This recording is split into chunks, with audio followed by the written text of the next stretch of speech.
አውሮፓና ኤሲያ በሚዋሰኑበት ቦታ ነው የምትገኘው። በዚህም የተነሳ የሁለት አህጉር ታሪክና ባህል ተጽዕኖ ያረፈባት ሀገር ናት። የሁለት ተቃራኒ ዓለማት የስብዕት ማዕከል፣ የምዕራቡም የምስራቁም ስልጣኔ ውጤት ዋነኛ የማንነት መገለጫዋ ነው። ሁለት ዓለም በአንድ ጊዜ በአንድ ቦታ የሚኖርባት፣ አንዱ ወደ ዘመናዊነት በፍጥነት የሚጋለብ ሲሆን፣ ሌላው ደግሞ ባህል፣ ታሪክና ልማድን የሚጠብቅ ነው።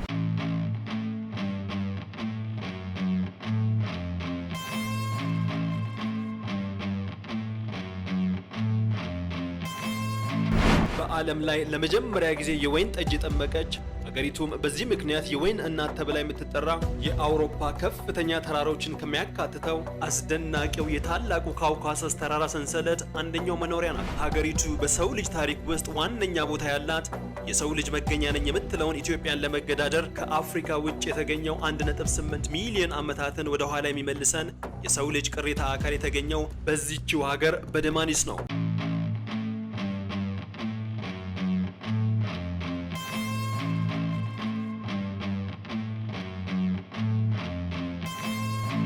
በዚህች ሀገር ማንኛውም ሰው ምድሯን በረገጠበት ቅጽበት እንደ የፈጣሪ ስጦታ የሚታይበት፣ ንጹህ አየር፣ ጤናማ ምግብ፣ ደስታ፣ ተራራ ሸንተረር ይሁን በማይታወቅበት፣ ዜጎቿ እስከ 90 ስራ የሚሰሩበት፣ ከ100 ዓመት በላይም በጤና የሚኖሩበት አስደናቂ የሆነች ሀገር ናት።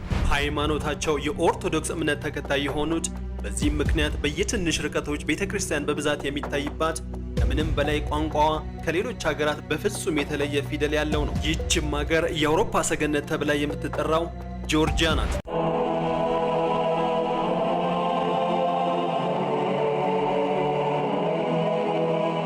ጆርጂያ በውብ ተፈጥሮ፣ በሺዎች ዓመታት የቆየ ታሪክና በሚያስደንቅ ሚስጥሮች የተሞላች ሀገር ናት። ከከፍተኛ ተራሮች እስከ ተደበቁ ከተሞች ድረስ ልዩ የሆነች ዓለም ናት። በዚህ ቪዲዮ አብዛኛው ሰው የማያውቀውን የጆርጂያን ድንቅ ታሪኮችና የሚያስገርሙ እውነታዎችን እንጎበኛለን። እስከ መጨረሻው አብራችሁን ቆዩ። ብቻ ከእናንተ የሚጠበቀው ቻናሉን ሰብስክራይብ በማድረግ ቤተሰብ መሆን፣ ቪዲዮውን ላይክ በማድረግ ለብዙ ሰው እንዲደርስ እርዳታ ማድረግ ብቻ ነው። ለእርዳታውም ቀድመን አመስግነናል።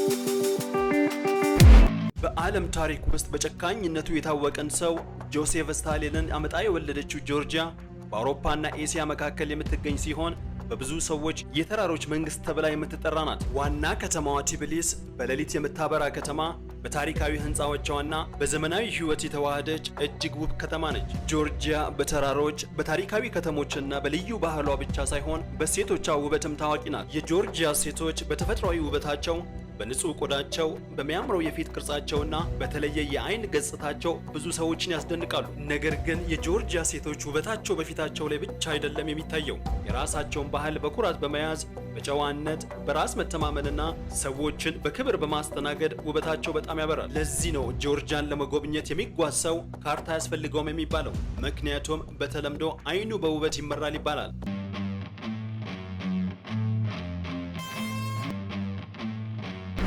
በጆርጂያ ትልልቅ ከተሞች በተለይ እንደ ቲቢሊስ ባሉ ሲጓዙ ዘመናዊ ፋሽንን ከባህላዊ ልብስ ጋር በሚያዋህዱ ሴቶች ይማረካሉ። በስራ በትምህርትና በማህበራዊ ህይወት ያላቸው ንቁ ተሳትፎም የጆርጂያ ሴቶችን በዓለም ደረጃ ታዋቂ ያደርጓቸዋል። ብዙ ቱሪስቶች ጆርጂያን ከጎበኙ በኋላ ስለ ሴቶች ጨዋነት፣ ፈገግታና ልባዊ አቀባበል በአድናቆት ይናገራሉ። የጆርጂያ ሴቶች ውበት እንደ ተራራቸው ካውካሰስ በግርማ የተሞላ፣ በራስ መተማመናቸውም እንደሱ ጽኑ ነው በሚልም ያረጋግጣሉ።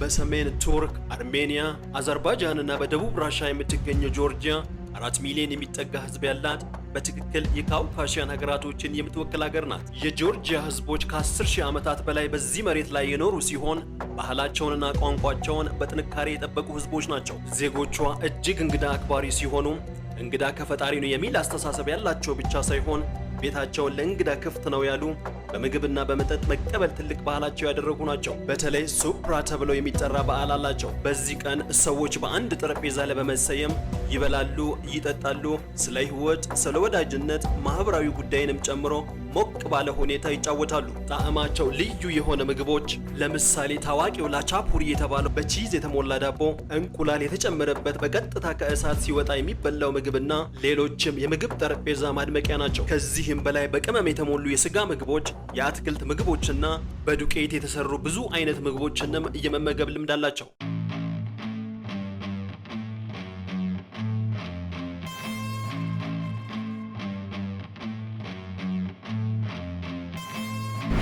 ብዙ ሰዎች ጆርጂያን ከተራሮችና ከባህላዊ ታሪክ ጋር ነው የሚያውቋት። ነገር ግን ከውብ ተፈጥሮዋና ከጥንታዊ መንደሮቿ በተጨማሪ ከተኩላዎቹ ጋር ያላት ግንኙነት ብዙ ሰዎች የማያውቁት ሚስጥር ነው። በተራራማው የስቫኔቲና ቱሽቲ ክልል ተኩላ የሚፈራ እንስሳ ብቻ ተደርጎ አይወሰድም።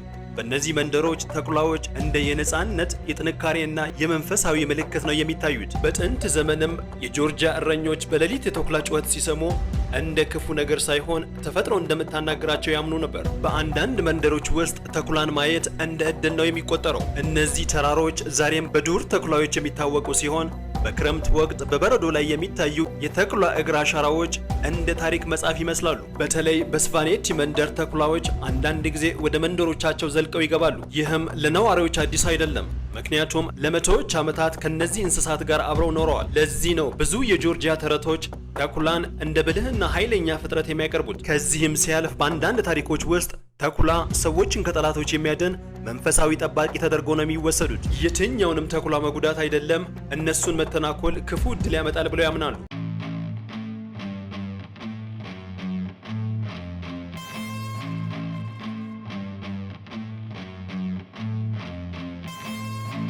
አስገራሚው ነገር የጆርጂያ ባህላዊ ውሾች ከተኩላ ጋር በጣም የሚመሳሰሉ መሆናቸው ነው። የካውካሰስ የውሻ እረኛ ተብሎ የሚታወቀው ትልቅ ውሻ በተራሮች ውስጥ በጎችን ከተኩላዎች ለመጠበቅ ይጠቀሙበታል። እነዚህም ውሾች ከተኩላ ጋር እስከ ሞት ድረስ ሊዋጉ የሚችሉ ናቸው። በዚህም የጆርጂያ እረኞች ለውሾቻቸው ትልቅ ክብር ይሰጣሉ። ምክንያቱም ተኩላዎች ቤተሰቦቻቸውንና እንስሳቶቻቸውን የሚጠብቁ ጀግኖች ናቸው። ቱሪስቶችም ሌሊት በጥቁር ተራሮች መካከል ተኩላዎች ሲጮሁ መስማት የማይረሳ ልምድ ነው የሚሰጠው ይላሉ።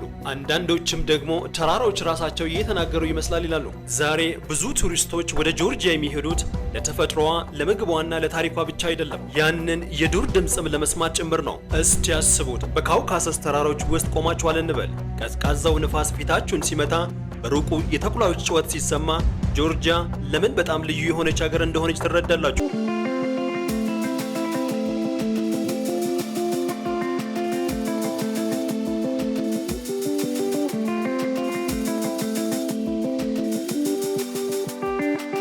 ሁለት ሺህ 100 ሜትር ከባህር ጠለል በላይ በአውሮፓ ውስጥ ጥንታዊና ከፍተኛ መኖሪያዎች መካከል አንዱ ነው። ይህ ቦታ ጫካ፣ ምንም ያልተነካና እጅግ አስደናቂ የሆነ ቦታ ነው። እዚህ ጋር ጥያቄ የምናነሳው ግን እናንተ ብትሆኑ ከነዚህ በበረዶ ከተሸፈኑ ዛፎች ጋር አብራችሁ መኖር ትችላላችሁ ወይ ነው። ይህ መንደር የሚገኘው በጆርጂያ ከፍተኛ ጫፍ የሆነው የሻላራ ተራራ ላይ ነው። አካባቢው በሙሉ በዩኔስኮ የዓለም ቅርስ ክልል ውስጥ ሲሆን በአጋጣሚ እዚህ አካባቢ ቢገኙ በአንደኛው የዓለም ዳርቻ ላይ እንዳሉ ነው የሚሰማችሁ። እዚህ ጋር ተገቢ የሆነ ጥያቄያችን እንዴት ይህ መንደር ለዘመናት ያለምንም ንክኪ ተረፈ ነው። መልሱም ከ9ኛው እስከ 12ኛው ክፍለ ዘመን የተገነቡት የስቫን ማማዎች ናቸው። እነዚህ ማማዎች ቆንጆ የሚመስሉ ህንፃዎች ብቻ አልነበሩም፣ ከጠላት ለማምለጫ በቅድ የተሰሩ ጭምር እንጂ። በዚህም ምክንያት ነው የዚህ አካባቢ ሰዎች ሁሌም ቢሆን ካልጋቸው ጎን መሰላል የማያጡት። የጎሳ ጥቃት ቢያጋጥማቸው ወይም ተራራ ላይ የድንጋይ መንቀጥቀጥ ቢያጋጥም ቤተሰቡ በሙሉ ወደ ማማዎች በመውጣት ያመልጡ ስለነበር ነው። ተራራው ላይ እንደደረሱም መሰላሉን ያነሱትና ማንም እንዳይከተላቸው ወደ ውስጥ ይገባሉ። ይህ ቦታ ለሺህ ዓመታት የተጠበቀን ባህልንና የሰው ታሪክን የሚያሳይ ተራሮች እንደ ተፈጥሮ መከላከያ ቆመው እየጠበቁት እንደሆነ ይታያል። ዛሬም ድረስ ይህ ቦታ ለተጓዦችና ለታሪክ ወዳጆች እጅግ የሚያስደንቅ መዳረሻ ሲሆን የጆርጂያ ተራሮች እውነተኛ ውበትን የሚያሳይ ነው።